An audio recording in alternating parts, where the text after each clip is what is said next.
Hello, and welcome to another awesome video lesson from Bauer Guitar Lessons. I'm Brent Bauer, Mr. Brent, and this is for the week of June 8th, 2018, and this lesson was... what do you think? For me. It was awesome. It was awesome. That was for you. Yeah, yep. Definitely. Both of them. Both. Two things. Yes. So we did have one of those kind of awesome lessons. So the first thing that we really focused on were the parts of the guitar. Yep. And that went really good. So what we're going to do is we're going to go ahead and do a speed round going through all the parts. So let's zoom in, see what we got here. Alright, so here we go. So now we got the parts of the guitar. This first part's called the head. And then we've got the neck. And then on top of the neck is called the fretboard, because the squares are the frets. And this is the board with the frets, fretboard. And then we've got our body. So the head, neck, fretboard, body. Now from here, let's look at the body. We've got the strings. And that's 6 strings. If you look at the top, it's very thick. And then the bottom one is very thin. The thicker the string, the lower the sound. The thinner, the higher. So now we're going to go ahead and go from the bottom going up to the top. Now we got string number 1. Then we go up to string 2, string 3, string 4, string 5, and string 6. Very cool. Now from here, let's go over to our fretboard. Now notice we've got these little markers, and they're like little dots on our fretboard. Now what that does, it helps us to be able to navigate on our guitar a lot easier. So we started the first one. Mine's got it right on fret 1, but yours starts right on fret 3. And then we go fret 5, fret 7, fret 9. Well, those are all on odd numbers. So all the fret markers are on odd numbers except for 1. And if you notice, there's 2 dots, and that's fret 12. Mine's just got a really long rectangle. These are squares. But that indicates something we like to call the octave of the string. And we'll find out what that means in a little bit, in a few lessons down the road. But just know that that means it starts over. So that's the only one that's on an even number. Okay, now from there, let's go to our bridge. And that holds all the strings in place from one side to the other. And then the individual ones that hold just the individual string is called the saddle. So think of like horseback riding. Saddle keeps you on the horse. This saddle keeps the string in place, because if it's dangling, we get no sound. And then each one's got one. We move it over. We've got some called the head nut. And basically, that is just what's carrying the holding the other side of the strings in place. Then we've got our tuning keys. Notice we got 6 of them. So think that we turn it one way and we turn it another way, it changes. Same as a key. If we turn it one way, it locks the door. Turn it another way, it unlocks the door. Just the same little concept here, the tuning keys. Alright, very cool. Awesome job. So that's all the parts right there, the big parts. Also remember that we've got the pick guard and then also the sound hole. And the sound hole helps make the sound right there. So very cool job. So what I want you to do is go ahead and just review those parts, and we'll do a quick speed round for next week. And then that brought us to the next thing. We're going to go a little out of order, a little bit, but we're going to go to the chromatic exercise. And the chromatic exercise is our finger exercise. And what we're going to do is we're going to change it up a little bit. So let's go ahead and zoom in and see what we got here. Zoom. So now what we're going to do is we're going to find fret number 9. And now we can find that a lot easier with our fret markers. 3, 5, 7, 9. We're going to go to string number 1. And now we're going to start with that first finger, and then we're going to do second finger on fret 10, third finger on fret 11, and fourth finger on fret 12. Now once you do that, you're going to go a fret down to fret 8 and do the same thing again. And then keep going down all the way to fret 1.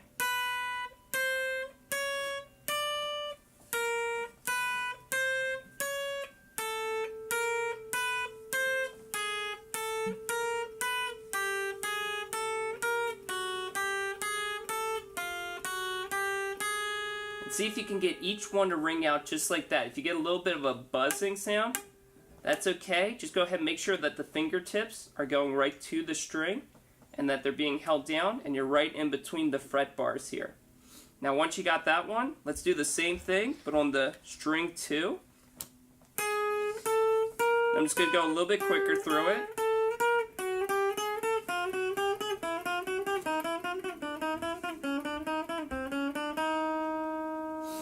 And then once you got that one, let's go to string 3.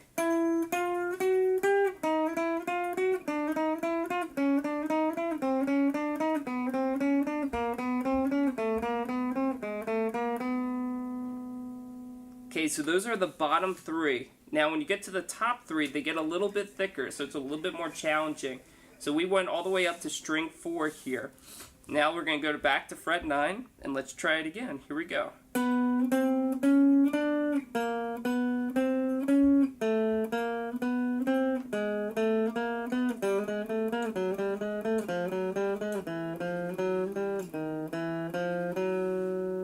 And there you have it, the chromatic exercise. Okay, very cool, awesome job. So now what I want you to try to do, it's a nice endurance, but see if you can go all the way through. So start on string 1, going all the way down to fret 1, then try string 2, then string 3, and string 4. Try that a couple times this week. So because what's really going to do is going to help build up our fingers. So when we get chords or any riffs, it's going to make it a lot easier, a lot smoother, because now we're really strengthening those fingers. And the other thing is I want you to remember is your thumb placement is huge. I want you to just place your thumb in the back of the neck and think of it like you're trying to make a thumbprint on there. Because when you go through it, if you got the thumb that's giving a nice little pressure there, it helps make it easier as you go through it. Awesome job.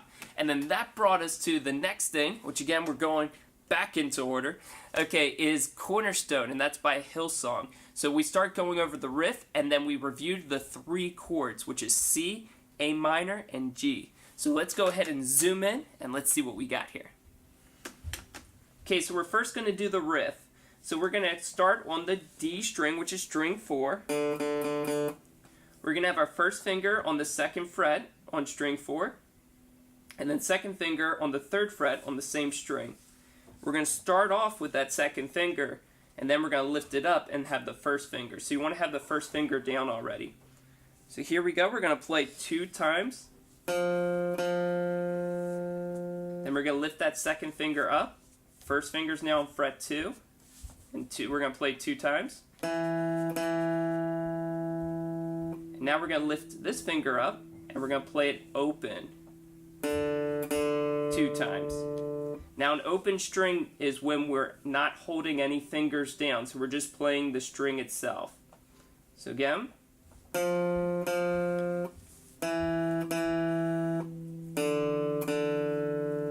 And then our 2nd finger is going to go up to string 5 on 3rd fret.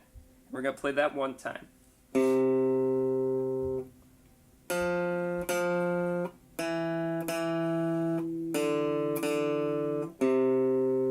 So all together.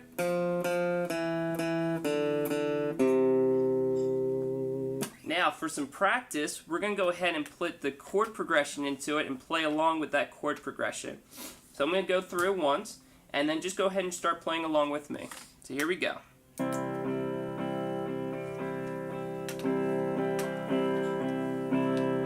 Okay, ready?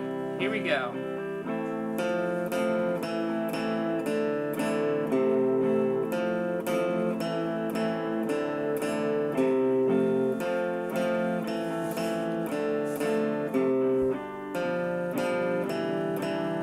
One more time.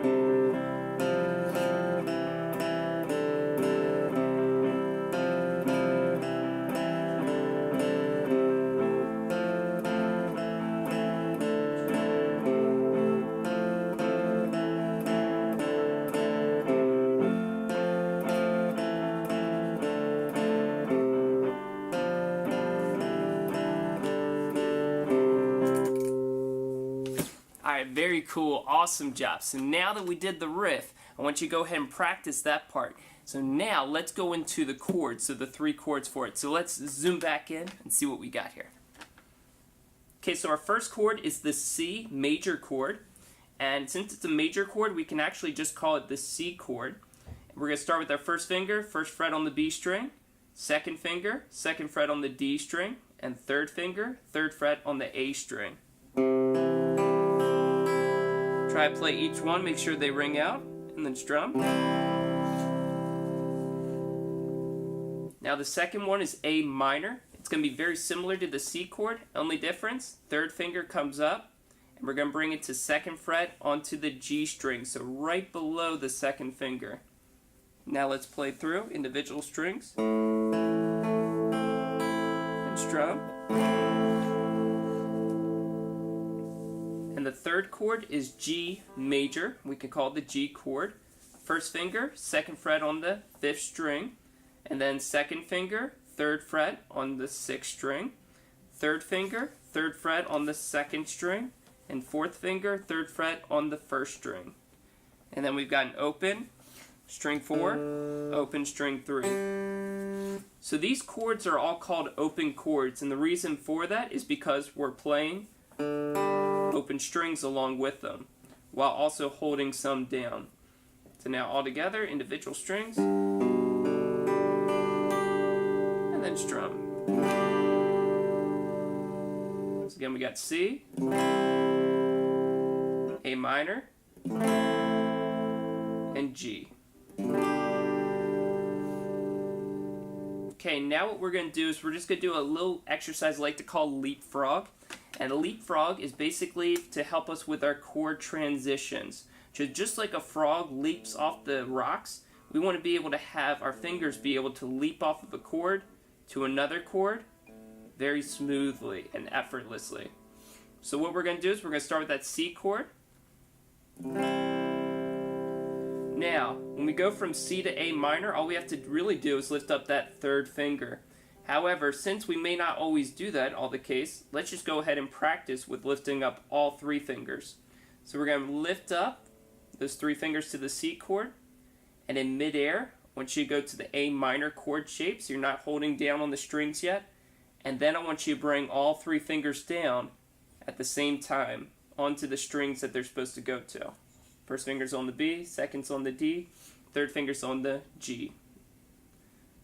Okay, and then you can lift up, and try to go back to that C chord shape in midair, and come down. Now let's try from C to G. So C, we're going to lift up, and then in midair, we're going to go to that G chord shape, and then come down. And then lift up, let's go back to C, come down. Okay, now let's just do this as C, A minor, and G. So we got C, lift up, A minor, come down, lift up, G, come down. Now we're going to turn on our Beat Buddy. This is a little drum machine.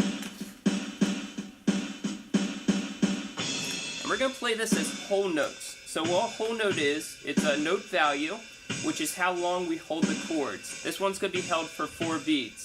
So if I take a C chord, we're going to count 3, 4, I would play it 1, 2, 3, 4, and I would let it ring out for those 4 beats here. So let's go through the C chord, A minor, and then the G chord. Okay, here we go. 3, 4, C chord, 1, 2, 3, 4. Let's lift up, and we'll give it a little count to get ready for A minor. 4, A minor, 2,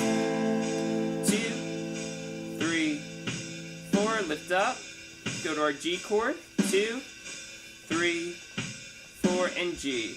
2, 3, 4, and back, lift up, C, 3, 4, and C, 1, 2, 3, 4. Now we're going to try to do it right away. 2, 3, 4, lift up to G. 2, 3, 4.